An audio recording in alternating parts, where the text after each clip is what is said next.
নমস্কার।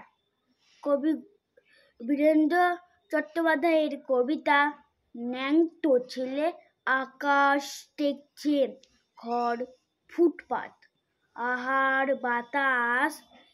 ন্যাংটো ছেলে দেখছে আকাশ, সেখানে এখন টেক্কা সাহেব, বিবিও গোলাম, রাজ্যের তাস।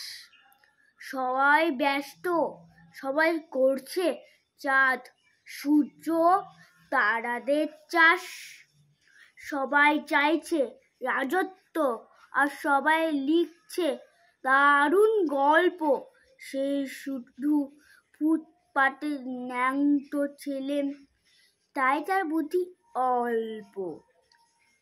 দূর থেকে তাই দেখছে দৃশ্য, দেখছে এবং দিচ্ছে সাবাস। নমস্কার।